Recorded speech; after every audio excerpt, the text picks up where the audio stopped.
Hello student, logic class में आपका स्वागत है। आज हम लोग पढ़ेंगे कक्षा 12वीं अध्याय नंबर 3 वैद्युत रसायन में बहुत ही इंपॉर्टेंट टॉपिक जिसका नाम है विद्युत रासायनिक श्रेणी, जिसे हम अंग्रेजी में कहते हैं इलेक्ट्रोकेमिकल सीरीज। ठीक है, इसका एक और नाम है वो मैं आगे बताऊंगा, लेकिन अभी वीडियो में बने रहिए। और आज हम देखने वाले हैं ये जो आपको दिखाई दे रही है स्क्रीन पर श्रेणी जो दिखाई दे रही है, इसको हम श्रेणी बोलते हैं। एक निश्चित क्रम में व्यवस्थित किया गया है। अब किसके निश्चित क्रम में व्यवस्थित किया गया है? देखो, आपको विभिन्न तत्व दिखाई दे रहे होंगे, कुछ अणु भी दिखाई दे रहे होंगे आपको, अगर देख पा रहे होंगे स्क्रीन पर तो। ठीक है, तो विभिन्न स्पीसीजों को, जैसे हम बोलें तो विभिन्न स्पीसीजों को उनके मानक अपचयन विभव, ये जो दिखाई दे रहा है ना, ये सब उनके मानक अपचयन विभव है, क्योंकि यहाँ पे अपचयन की क्रिया हो रही है, इलेक्ट्रॉन ग्रहण हो रहा है। इसका मतलब क्या हुआ कि अपचयन की क्रिया हो रही है। तो इन अपचयन की क्रिया के फलस्वरूप जो मानक अपचयन विभव प्राप्त होता है, उनके बढ़ते क्रम में आपको दिखाई दे रहा होगा, बढ़ते क्रम में माइनस से प्लस की तरफ है, यानी कि बढ़ते क्रम में, या फिर हम कहें आरोही क्रम में व्यवस्थित करने से जो श्रेणी हमको प्राप्त होती है, इसको हम श्रेणी बोलते हैं। जो श्रेणी प्राप्त होती है उसे हम कहते हैं विद्युत रासायनिक श्रेणी। ठीक है, मैं यहाँ पे परिभाषा लिख देता हूँ, आप भी अपना नोट करते जाइए। ठीक है, विभिन्न तत्वों, जैसे हम बात करें कि क्या बोलना चाहिए, विभिन्न तत्वों, या फिर हम बोल सकते तत्व नहीं बोलेंगे तो कोई स्पीसीजों बोल दो, क्योंकि ये सब तत्व और अणुओं को हम स्पीसीज बोलते हैं। स्पीसीजों को उन सब के उनके मानक अपचयन विभव, जिसे हम लोग सांकेतिक रूप में अगर हम डिनोट करें तो ई नॉट या फिर ई नॉट रेड से निरूपित करते हैं। रेड मतलब रिडक्शन। ये मैंने आपको पहले ही क्लास में बता दिया हुआ है, इनको आप देख लीजिएगा एक बार कि मानक अपचयन विभव होता क्या है। ठीक है, तो मानक अपचयन विभव के आधार पर क्या किया गया है, बढ़ते क्रम या फिर हम बोले आरोही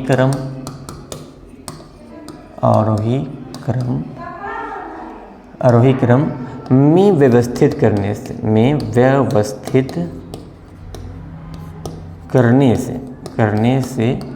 जो श्रेणी प्राप्त होती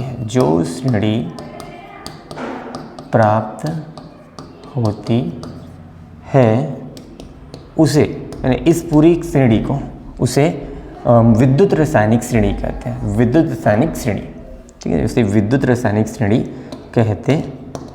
तो ये हो गया इसका परिभाषा। ये मैंने आपको जो बताया वो मोटा तौर पे मैंने आपको परिभाषा ही बताया है। ठीक है, तो मैंने जो आपको कहा था कि इन सभी तत्वों या स्पीसीजों के मानक अपचयन विभव को बढ़ते क्रम में व्यवस्थित करने से जो श्रेणी प्राप्त होती है उस श्रेणी को विद्युत रासायनिक श्रेणी कहते हैं। ठीक है, अब मैं इनके एक और नाम बताने जा रहा हूँ, जिसे हम कहते हैं, इसे हम एक और नाम से जानते हैं सक्रियता श्रेणी। सक्रियता श्रेणी भी कहा जाता है, सक्रियता श्रेणी। अब सक्रियता श्रेणी क्यों कहा जाता है, इसको मैं बोल देता हूँ, आप लिख देना। देखो, सक्रियता का मतलब हुआ क्रियाशीलता। हम देखें अगर ऊपर से नीचे आए ना, तो इन सभी तत्वों का, स्पीसीजों का क्या होता है, उसकी जो सक्रियता होती है, उसकी जो क्रियाशीलता होती है वो घटती है। ठीक, क्या होती है, घटती है। यानी कि ऐसा भी हम इसकी परिभाषा बोल सकते हैं, विभिन्न तत्वों या स्पीसीजों को, है ना, उनकी सक्रियता या उनके क्रियाशीलता के आधार पर, क्रियाशीलता के घटते क्रम के आधार पर जो श्रेणी प्राप्त होती है, व्यवस्थित करने से जो श्रेणी प्राप्त होती है उस श्रेणी को हम सक्रियता श्रेणी भी कहते हैं। ठीक है, तो ये मैंने एक और नाम बता दिया है। अब इनको याद करना है। ये जो आपको दिखाई दे रहा है, इनको याद कैसे करें, इनको इतने को याद कैसे कर पाए हम लोग, तो याद तो नहीं कर सकते आसानी से, इसलिए मैं आपके लिए एक ट्रिक लेके आया हूँ। मैं इनको थोड़ा सा छोटा कर रहा हूँ और मैं ट्रिक को बताने वाला हूँ कि इनको कैसे याद करें। सभी तत्वों को याद नहीं करना है, कुछ तत्वों को याद करना है। जैसे एग्जाम्पल के लिए मैं बताऊं कि लिथियम को याद रख लेना, लिथियम, पोटेशियम, सीजियम, बेरियम, इनको याद कर लेना। कैल्शियम, सोडियम, इनको याद रखना। मैग्नीशियम, एल्यूमिनियम, मैं कुछ सीक्वेंस लिख रहा हूँ, इनको याद रखना। ठीक है, इस वाले हाइड्रोजन को याद मत रखना। ठीक है, इसको नहीं ध्यान देंगे। फिर इसके बाद जिंक को याद रखना है। ठीक है, जिंक, ये वाला जिंक। ठीक है, जिंक याद कर लेना। उसके बाद आगे भी देखना, आगे क्या है, जिंक के बाद सीधा हाइड्रोजन को याद रखना। ठीक है, H2, ये वाला हाइड्रोजन, ये वाला, यहाँ पे एक हाइड्रोजन और दिख रहा होगा, उसको नहीं, ये वाला हाइड्रोजन, और ये वाला कॉपर याद रखना, ये वाला कॉपर नहीं। ठीक है, इनको याद करना उतना जरूरी नहीं है, ये जितना जरूरी है इनको लिख रहा हूँ। तो कॉपर याद करना, जो हाइड्रोजन के नीचे में इसको व्हाइट कलर में दिखाई दे रहा हूँ। ठीक है, कॉपर हो गया, फिर आयोडीन हो गया, फिर ब्रोमीन हो गया, उसके बाद क्लोरीन हो गया, उसके बाद सीधा फ्लोरीन को याद रखना। मैंने कुछ तत्वों को, कुछ अणुओं को ही लिखा हुआ है। इधर आप गौर करें तो यहाँ से अगर देखोगे तो कुछ अणु लिखा हूँ, इधर जो लिखा हूँ उतने सब धातु ही है ये सब, ठीक है। ये हाइड्रोजन को छोड़ के, ठीक है, ये हाइड्रोजन, ठीक है। तो इनको याद कैसे करें, इतने को याद करना है। तो इनको याद करने के लिए मैं यहाँ पर ट्रिक लिख देता हूँ।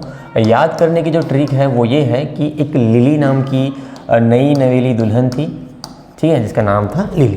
तो लिली के सास, ठीक है, अब सास भी शादी हुआ है तो सास तो रहेगा, सास हो गया, बाप हो गया, CA से याद रखना काका, NA से याद रखना नाना, काका नाना, MG से याद रखना मांगे, ठीक है, मांगे करके याद रखना मांगे, AL से आलू याद रखना, ठीक है, जिग से जान के याद रखना जान के, जानबूझ के मतलब है क्या करके याद रखना, CO से क्या, आई बाहर कल, फिर आई बाहर कल फिर, ऐसे करके याद रखना, ठीक है। तो मैं इसको एक बार बोल के देता हूँ। लिली के सास, बाप, काका, नाना, मांगे, आलू, जानबूझ के, यहाँ तक छोड़ना है क्या, ऐसे करके पूछते हैं।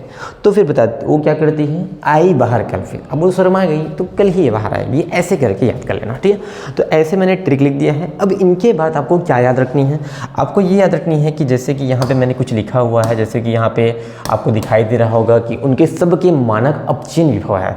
तो इनको सभी को याद नहीं रखना है, कुछ कुछ इंपॉर्टेंट है। जैसे कि अगर मैं बोलूँ लिथियम, तो लिथियम का आपको यहाँ पे दिखाई दे रहा है ये वाला मान, ये वाला, इसको लगभग याद रखना है, -3.0 वोल्ट, ठीक है, लगभग 3.0 वोल्ट है, इनको याद रख लेना, ठीक है। इसके बाद डायरेक्टली याद रखना है आपको, किसको पता है, ये वाला जिंक का याद रखना, जिंक का ये वाला, ठीक है। जिंक का जो दिखाई दे रहा होगा, यहाँ पर मान दिया है -0.763, इसको लगभग याद रखना -0.76, इतना याद रखना। ये वोल्ट में है सब, है ना। V मीन्स क्या होता है, वोल्ट होता है, ठीक है। अब इसके बाद कॉपर क्या याद है, ये वाला कॉपर पे जहाँ पे 2 इलेक्ट्रॉन ग्रहण करके जो अपचयित हो रहा है उनकी बात कर रहा हूँ, ठीक है। तो इनका याद करने के लिए आप लगभग +0.34 वोल्ट याद रखना। यहाँ पे 0.337 दिया हो, उसको मैं लगभग 0.34 बोल रहा हूँ, ठीक है। यहाँ पे फ्लोरीन का याद रखना लास्ट वाला, प्लस जीरो नहीं है, ये लगभग 3.0 के लगभग बराबर है। ये -3.0 है तो ये +3.0 हो गया। और ये कुछ आपको, और एक हाइड्रोजन लास्ट बचता है जिसका 0 होता है, 0.00, या फिर हम बोले तो लगभग 0 ही बोल सकते हैं हम लोग, देखा जाता है पूरा लगभग 0 ही है, ठीक है। ये है SHE, यानी कि अपना ये हाइड्रोजन जो है मानक अपचयन विभव इसका कितना है, 0.0 वोल्ट है। SHE का मतलब होता है स्टैंडर्ड हाइड्रोजन इलेक्ट्रोड होता है, इसको हम पहले भी देख चुके हैं, ठीक है।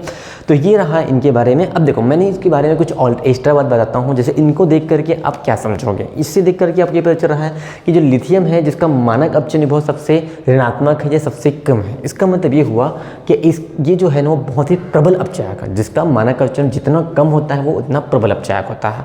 वैसे हम इसका फ्लोरीन का बोले तो मानक अपचयन ज़्यादा दिख रहा है, तो ये क्या है भैया, इसका उल्टा, यानी कि ये दुर्बल अपचायक है। और ऑक्सीकारक अगर हम बोले तो ये दुर्बल ऑक्सीकारक हो जाएगा, ये प्रबल ऑक्सीकारक हो जाएगा, ठीक है। तो ये इतनी बातें आपको याद रखनी है, ठीक है। तो मैंने आपको यहाँ पे लिख के दे दिया है परिभाषा, कुछ ट्रिक्स दे दिया है, कुछ मान आपको याद रख लेने हैं, ठीक है, जो आगे काम आएगा। चलो तो आगे हम आज क्या देखेंगे, और आगे देखेंगे कि विद्युत श्रेणी, जो सक्रियता श्रेणी पढ़ रहे हैं, इनको हम लोग क्या करने वाले हैं, इनके गुणों के बारे में पढ़ने वाले हैं, ठीक है। तो आगे मैं बताने वाला हूँ इसके गुण, ठीक है। तो मैं आगे पढ़ाता हूँ विद्युत रासायनिक श्रेणी के गुण, विद्युत रासायनिक श्रेणी के गुण बोले या विशेषताएं बोले, बात एक ही है, ठीक है। तो इसका पहला गुण ये है, पहला गुण, ठीक है। पहला गुण हम ये बोल सकते हैं कि जैसे कि अभी मैंने आपको बताया कि जिसका मानक अपचयन सबसे कम है, ऋणात्मक है, ठीक है, वो जो है प्रबल अपचायक होगा। यानी यहाँ से अपचायक गुण के बारे में पता चलने वाला है, पहली बात तो, ठीक है। तो ऐसा बोल सकते हैं कि अगर ये बहुत ही प्रबल अपचायक है तो ये दुर्बल अपचायक है। इसका मतलब हम बोल सकते हैं कि इस श्रेणी में ऊपर से नीचे आने पर अपचायक गुण या अपचायक क्षमता जो है वो घटती है, क्योंकि उसका ज़्यादा है, ठीक है। और अगर ऑक्सीकारक क्षमता के हिसाब से बात करें तो उल्टा बोलेंगे, जैसे कि हम बोलें कि इस श्रेणी में ऊपर से नीचे आने पर ऑक्सीकारक क्षमता बढ़ती है, ठीक है। ये अगर अपचायक क्षमता अगर घटती है तो ऑक्सीकारक क्षमता क्या होगी, बढ़ेगी। ठीक है, सिंपल। यानी कि फ्लोरीन जो है वो इस पूरी श्रेणी में सबसे प्रबलतम ऑक्सीकारक है और लिथियम जो है वो प्रबलतम अपचायक है। ठीक है, उल्टा बोलना है। ठीक है, एक दो बात तो ये पता चल गई। तीसरी बात क्या बोल सकते हैं, तीसरी बात ये बोल सकते हैं कि भैया यहाँ पे जो दिखा हुआ है क्या है, मानक अपचयन विभव है। यानी श्रेणी में ऊपर से नीचे आने पर मानक अपचयन विभव क्या होते हैं, बढ़ते हैं, क्योंकि प्लस की तरफ जा रहे हैं। तो मैंने 3 बातें आपको बता दी। अगर हम बोले मानक अपचयन विभव, जो अभी मैंने बताया मानक अपचयन विभव, यही सबसे पहले दिखेगा। मानक अपचयन विभव जो कि पूरा दिखाई दे रहा है। मानक अपचयन विभव मतलब E naught rate. E naught rate का मान क्या होता है, ई नॉट का मान क्या होता है, ये सब क्या होता है, बढ़ता है। ठीक है, ये सब क्या होता है, बढ़ता है। ये पहली बात हो गई। मैं शॉर्टकट में लिख रहा हूँ, पूरा मैंने बोल दिया है। दूसरा, अगर बोले कि अपचायक क्षमता, अगर हम बोले अपचायक क्षमता या फिर अपचायक गुण की बात करें तो ये क्या लग रहा था, चूँकि लिथियम सबसे प्रबलतम अपचायक था इसलिए ऊपर से नीचे पर क्या होता है, ये घटता है बोलना है। ठीक है, घटता है। और अगर हम बोले ऑक्सीकारक क्षमता, इसका उल्टा। अगर हम बोले ऑक्सीकारक क्षमता या गुण, ऑक्सीकारक क्षमता या फिर हम बोले गुण, तो इसकी अगर बात करें तो ये इसको उल्टा होता है, तो हम क्या बोलेंगे, बढ़ता है बोलेंगे। ठीक है, साथ में आप एग्जाम्पल भी दे सकते हो। ठीक है, जैसे कि अपचायक क्षमता ऊपर तरफ घटता है, तो अगर हम बोले जिंक को पकड़ लेते हैं, कॉपर को पकड़ लेते हैं। ठीक है, ये वाला जिंक पकड़ लेते हैं, ये वाला कॉपर पकड़ लेते हैं, तो आपको क्या दिखता है कि सर ऊपर से जते पर आने पर क्या होता है, मानक अपचयन विभव तो घटता है। तो याद ना, अपचायक क्षमता भी क्या होती है, घटती है। यानी कि कॉपर की अपचायक क्षमता कम होती है, जिंक की अपचायक क्षमता ज़्यादा होती है। और ऑक्सीकारक क्षमता की बात करें तो कॉपर की अपचायक क्षमता, ऑक्सीकारक क्षमता ज़्यादा होती है जिंक की तुलना में, क्योंकि उसका अपचयन विभव क्या है, कम है, इसलिए। ठीक है, चलो तो आगे बढ़ते हैं भैया, आगे बढ़ते हैं। आगे क्या है, अगर चौथी बात करें तो अगर मैंने आपको जैसे से बताया था, आपको जैसे क्रियाशीलता की बात किया था मैंने, तो हम अभी देख चुके हैं कि भैया मैंने बोल दिया था, पहले ही बोल दिया था कि क्रियाशीलता क्या होती है, ऊपर से नीचे आने पर क्या होती है, घटती है। ठीक है, तभी तो हम लोग एक बार जिंक और कॉपर का जो हम लोगों ने क्या बनाया था कि विद्युत रासायनिक सेल का निर्माण किया था, उसमें हम लोगों ने ये देखा था कि जिंक जो है ज़्यादा क्रियाशील था ना, इसलिए वो इलेक्ट्रॉन निकालता था। कॉपर कम क्रियाशील होता है इसलिए वो जल्दी इलेक्ट्रॉन नहीं निकालता है, इसलिए जिंक से ही पहले इलेक्ट्रॉन निकला था। ठीक है, इसलिए ऊपर से नीचे आने पर क्रियाशीलता की अगर बात करें, क्रियाशीलता या सक्रियता, क्रियाशीलता बोले या सक्रियता बोल सकते हैं, एक ही बात है। क्रियाशीलता या सक्रियता की बात करें तो ये क्या होती है, ऊपर से नीचे पर घटती है। ठीक है, मैं लाइन से बता रहा हूँ, कोई बड़ी बात नहीं है। ठीक है, अब पांचवा बात करते हैं धन विद्युतीय लक्षण। धन विद्युतीय लक्षण, ठीक है, जिसे हम लोग और क्या बोल सकते हैं, धन विद्युता भी बोल सकते हैं, धन विद्युता, या फिर बोल सकते हैं हम लोग धन विद्युतीय लक्षण या धन विद्युता, या फिर विद्युत धनात्मकता भी बोल सकते हैं। ठीक है, विद्युत धनात्मकता, विद्युत धनात्मकता, ये विद्युत धनात्मकता लिखा हुआ है ना। जैसे कि विद्युत धनात्मकता होती है ना ऋणात्मक तत्वों के लिए, वैसे धनात्मक तत्वों के लिए धन विद्युतीय लक्षण, धन विद्युता या विद्युत धनात्मकता करके गुण होता है। तो ये क्या दिख रहा है, चलो श्रेणी को देख लेते हैं। तो ये आपको अगर थोड़ा थोड़ा बात याद होगा, इसको देखो, उसको मत देखो। ठीक है, चूँकि हम लोग यहाँ पे देख रहे हैं आयोडीन, फ्लोरीन, क्लोरीन ग्रुप, अब फ्लोरीन बहुत नीचे आ रहा है, तो ये सब तत्व जो है ना ऋणात्मक तत्व है। इसका मतलब ऊपर धनात्मक तत्व है, धातु धनात्मक होते हैं, अधातु लोग ऋणात्मक होते हैं लगभग, है ना। तो धनात्मक तत्व तो ऊपर में दिख रहे हैं, ऋणात्मक तो नीचे दिख रहे हैं, यानी कि विद्युत धनात्मक धनात्मक क्या होती है, घटती है बोल सकते हैं। ठीक है, क्योंकि उल्टा चल रहा है तो क्या बोलेंगे, घटती है।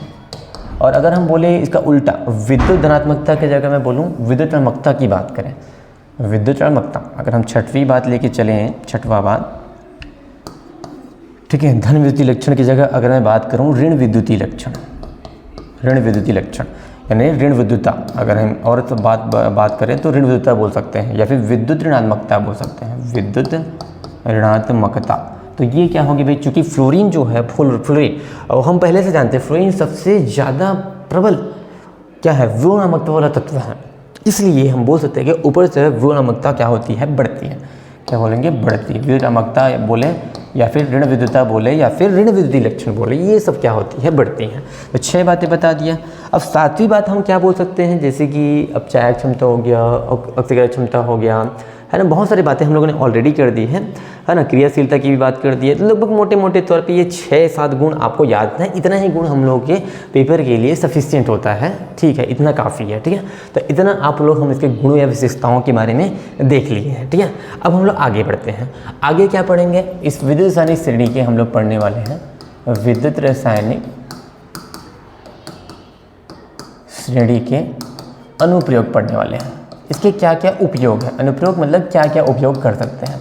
तो पहला तो अनुप्रयोग तो हम समझ ही गए हैं कि इतना सारे गुण के बारे में पता लगा पा रहे हैं, तो ये सब भी क्या होता है, इसका उपयोग हो सकता है। उपयोग नहीं बोलोगे तो आप इसका महत्व बोल सकते हैं, क्या क्या इसका महत्व है, इम्पोर्टेंस है।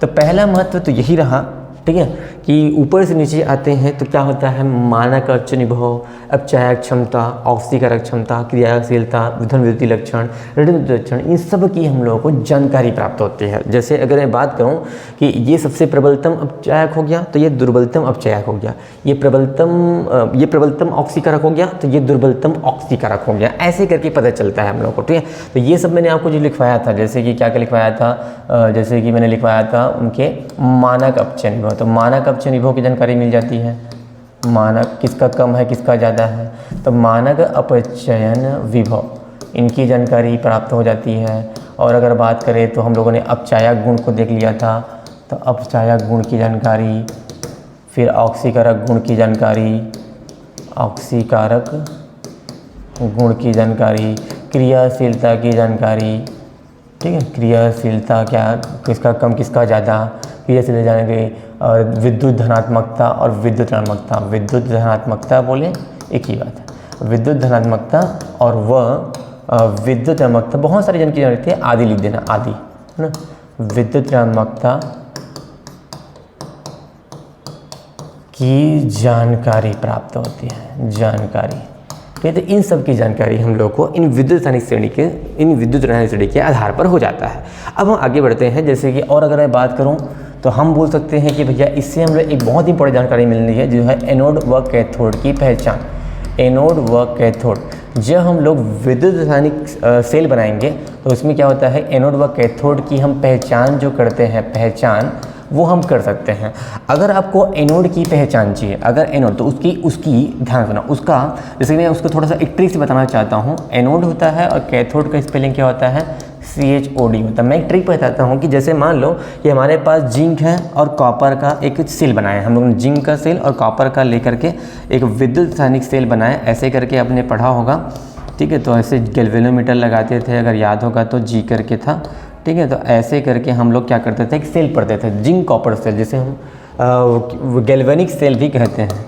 तो गैल्वेनिक सेल करके जो हम लोग पढ़े थे, ठीक है, उसी का आपने देखा होगा कि जिंक जो है वो एनोड की तरह कार्य किया था और कॉपर जो है वो कैथोड की तरह कार्य करता है, ठीक है। तो इसका डिसाइड कैसे होता है, तो इसका डिसाइड जो होता है वो उनके मानक अपचय निभव के आधार पे होता है। तो मैं ये बताना चाहता हूँ, ट्रिक ये है कि जिसका अक्षर देखो, इसमें कितने अक्षर है, 2 3 5 अक्षर है, इसमें कितना अक्षर है, 2 2 4 2 6, और यहाँ पे ई भी आता है, तो 7 अक्षर हो गया। तो जिसका ज़्यादा अक्षर है उसका मानक अपचय विभव ज़्यादा होता है, मानक अपचयन विभव क्या हो, ज़्यादा हो, यानी जिस धातु या तत्व का क्या हो, मानक अपचय विभव ज़्यादा हो वो करेगा कैथोड की तरह कार्य, और जिसका कम हो, ये वैल्यू क्या हो, जिसका कम हो, यानी जिसका मानक अपचय विभव कम हो वो एनोड की तरह कार्य करता है। कोई कम अक्षर वाला होगा यानी कि एनोड, और जो ज़्यादा अक्षर वाला है वो ज़्यादा अपचय विभव वाला होगा यानी कि कैथोड। इसलिए बोलते हैं कि जिंक और कॉपर में हम देखे हैं, ठीक है। तो आप देख सकते हो कि जिंक का मानक अपचय विभव क्या है, कम है, माइनस में है, और कॉपर का प्लस में है। तो जो कम होगा वो एनोड बनेगा और जो ज़्यादा होगा वो कैथोड बनेगा। जैसे कि यहाँ पे बताया, जो जिंक का कम था, ये जिंक की छड़ थी, ठीक है, और ये कॉपर की छड़ थी, ठीक है। तो जिंक एनोड की तरह इसलिए कार्य किया था क्योंकि उसका मानक अपचय विभव क्या था, कम था, ठीक है। और कैथोड की तरह कॉपर इसलिए कार्य किया था क्योंकि मानक अपचय विभव क्या था, ज़्यादा था। जैसे अब एक एग्जाम्पल अगर मैं बात करूँ, जैसे सोडियम है और मैं एल्यूमिनियम से संबंधित एक सेल बनाता हूँ, सोडियम एल्यूमिनियम सेल, कौन सा सेल, विद्युत रासायनिक सेल। तो इसमें क्या है, कौन किसकी तरह काम करेगा, कौन एनोड बनेगा, कौन कैथोड बनेगा। तो चलो देखते हैं। तो सोडियम यहाँ पे है, सोडियम का मानक था, और एल्यूमिनियम यहाँ पे है। तो देखो सोडियम का कम है, माइनस में, ठीक है। सोडियम का ऊपर जाते बढ़ता है बोला तो ये कम है, ये ज़्यादा है, -2.7 है, ये -2.3 है, तो जो ज़्यादा दिखता है वो कम होता है ना, ठीक है। तो इसका कम है। इसे सोडियम क्या करेगा, सोडियम क्या करेगा, एनोड की तरह कार्य करेगा, सोडियम बनेगा एनोड, ठीक है, और एल्यूमिनियम बनेगा कैथोड। ये एनोड की तरह कार्य करेगा तो ये वाला क्या करेगा, कैथोड की तरह कार्य करेगा। तो इस प्रकार हम लोग क्या देखते हैं कि इस विद्युत रासायनिक श्रेणी की सहायता से हम उनके बनने वाले सेल के एनोड व कैथोड की पहचान कर सकते हैं, ठीक है, जैसे मैंने आपको एग्जाम्पल समेत बता दिया है, ठीक है। अगला क्या है, अगला ये है कि हम लोग इस सेल जो बनाए हम लोगों ने, अभी जो सेल बनाया, गैल्वेनिक सेल बनाया, ठीक है, या फिर हम बोल सकते हैं डेनियल सेल, मैंने कई नाम बताया था। तो गैल्वेनिक सेल का हम लोग तीसरी बात क्या निकाल सकते हैं का मानक विद्युत वाहक बल की गणना कर सकते हैं। मानक विद्युत वाहक बल क्या होता है, ये सब पढ़ा दिया गया है।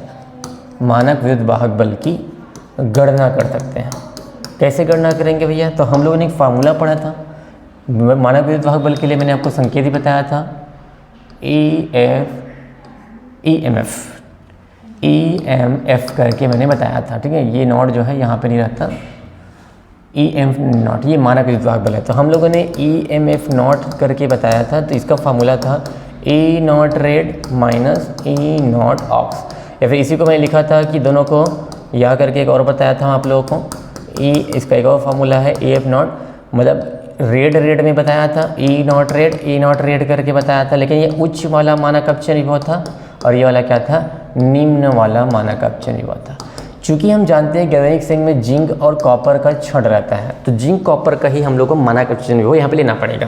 तो जिंक का मानक अपचयन विभव क्या है कि देखो पहले किसका आएगा भाई, क्योंकि हम सेल को जानते हैं। सेल क्या पढ़े थे हम लोगों ने, सेल ऐसा पढ़ा था कि 2 इलेक्ट्रोड लगे थे, जिसका जिंक का इलेक्ट्रोड था, ये वाला कॉपर का इलेक्ट्रोड था। मैंने पूरा बता दिया है इसके बारे में, अगर आपने इसका एक वीडियो ही बनाया था। अगर आपको जिंक कॉपर से बना हुआ सेल याद रखना है, गैल्वेनिक सेल, तो वो आप वीडियो में देख सकते हैं, ठीक है। यहाँ पे लेमन सेतु लगा होता है, बाहर परिपथ पर हम क्या लगाते हैं, एक गैल्वेनोमीटर को भी लगा देते हैं इस प्रकार से, ठीक है। तो मैंने आपको बताया था जिंक है, कॉपर की छड़ रहती है गैल्वेनिक सेल में, ठीक है। तो जिंक का क्या होता है, ऑक्सीकरण होता है, कॉपर का अपचयन होता है। कोई भी हो हम लोगों के अपचयन विभव को लेना है। तो फार्मूला यह था कि उच्च अपचयन विभव जिंक का होता है, इसका उच्च वाला होता है, इसका निम्न वाला होता है। या फिर इस घर से देखें तो ऑक्सीकरण किसका होता है, जिंक का होता था, अपचयन किसका कराते थे, क्यूपरिक आयन का, यहाँ से कॉपर धातु से कराते थे हम लोग, ठीक, कॉपर क्षण से, ठीक है। तो हम लोग इसका कॉपर का यहाँ पे रखेंगे। इसका एक और सूत्र बताया था मैं, ई दायां को आपको क्या करना है, बायां वाले के साथ क्या कर देना है, माइनस कर देना है। कई सारे फार्मूले मैंने बता दिया था ऑलरेडी, देख लीजिएगा, ठीक है। तो चलो बायां वाला मतलब किसकी बात कर रहे हैं हम लोग, कॉपर की बात करें तो कॉपर की वैल्यू पहले लेनी पड़ेगी। तो कॉपर की वैल्यू यहाँ पे कहाँ है, कॉपर का जो माना गया है +0.34 वोल्ट है ना। तो +0.3 वोल्ट लिखता हूँ, +0.34 वोल्ट लिखने की जरूरत नहीं है अभी। माइनस करके क्या है उसका, माइनस करके आपने देखा होगा उसका माइनस करके था -0.76 लगभग, मैंने बताया था। माइनस प्लस हो गया भाई, तो क्या बनेगा +0.34, ये भी प्लस हो जाएगा तो 0.76। अगर इसको जोड़ोगे तो आपके पास प्राप्त होगा +1.10 वोल्ट का प्राप्त होगा। अब जोड़ लिएगा। तो इस प्रकार से हम क्या निकाल पाए कि विद्युत रासायनिक श्रेणी में देखें, हम लोगों ने इसको देखा, विद्युत रासायनिक श्रेणी में ये दिया हुआ था, मानक अपचयन विभव दिया था, उनके आधार पर हम लोगों ने उससे बने जो सेल थे उनके हम लोगों ने मानक विद्युत वाहक बल की गणना कर ली है। तो ये इसका फ़ायदा होता है, ठीक है। तो ये हम लोगों ने इसके उपयोग और देख लिए और आगे है ना। तो ये मोटे मोटे तौर पे इतना उपयोग जो है वो काफ़ी है अगर हम अच्छे से देखें। एक चीज़ और बता देता हूँ, जैसे कि चौथी बात बताता हूँ, फिर आपको मैं क्लास में बाकी चीज़ें और बताऊँगा, लेकिन चौथी बात इसका मोटा मोटा ये है कि ये जो आपके पास गैल्वेनिक सेल में हम जानते हैं कि रेडॉक्स अभिक्रिया होती है। यहाँ पे ऑक्सीकरण होता था, ऑक्सीकरण, और इधर क्या होता था भैया, इस दिशा में क्या होता था, कैथोड की तरफ क्या होता था, ये कैथोड हुआ करता था। ये सब बातें बता दिया गया है, कैथोड। और ये क्या था भैया, एनोड था। मैं रफ में लिख रहा हूँ, केवल रफ में लिख रहा हूँ, ठीक है। तो इधर अपचयन हुआ करता था। अपचयन मतलब क्या मानते हैं, रेड, ठीक है। तो रेड प्लस ऑक्स रेडॉक्स अभिक्रिया होती है।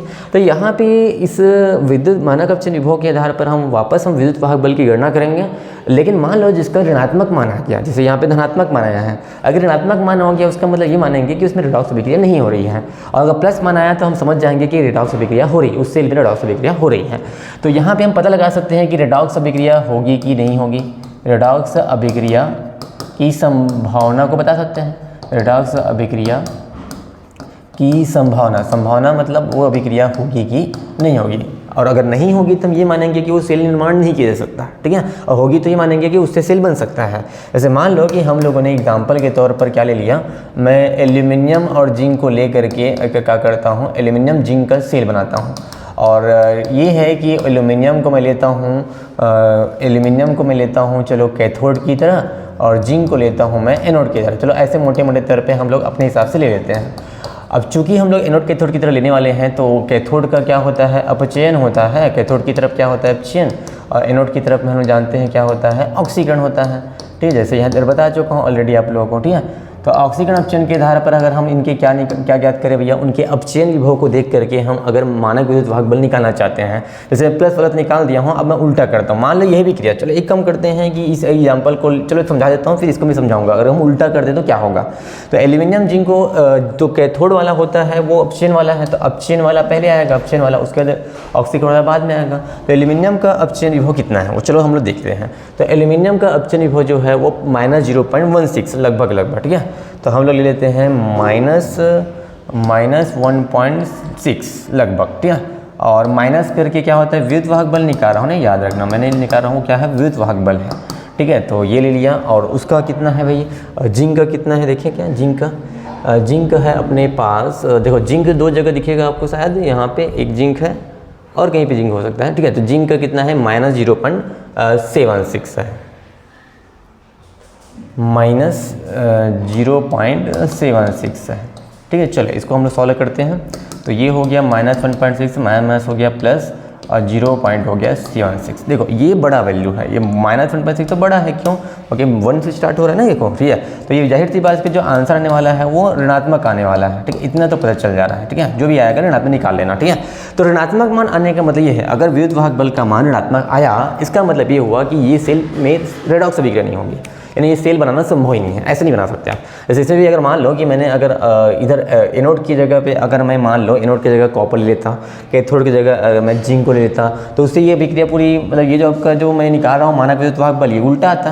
तो ये इधर आता, ये इधर आता ना, तो ये आंसर ऋणात्मक आ जाता, और ऋणात्मक आ जाता है। इसका मतलब क्या समझे कि ये यहाँ पे इस सेल में रेडॉक्स अभिक्रिया संभव नहीं हो पाएगी, और नहीं हो पाएगी तो हम क्या बोलेंगे कि वो सेल बनाना भी संभव नहीं होगा। यानी अगर हम एक बार भी बात करें तो ऐसा बोल सकते हैं कि जिस सेल के लिए उसका मानक विद्युत वाहक बल अगर ऋणात्मक आता है, तो वो उसमें जो सेल अभिक्रिया है, जो कि रेडॉक्स अभिक्रिया है, वो संभव नहीं होगी।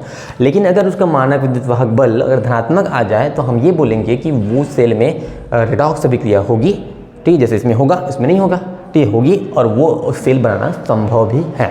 ऐसे ही करके हम बता सकते हैं। तो ऐसे करके मैंने आपको बहुत सारी बातें बता दी है, 4 अनुप्रयोग मैंने बता दिया है। बाकी अनुप्रयोग जो है वो मैं क्लास में और बताते रहूँगा, ठीक है। तो आगे वीडियो में और ही बने रहिएगा, मैं ऐसे और भी कंटेंट लाता रहूँगा, ठीक है। तो आज के लिए धन्यवाद।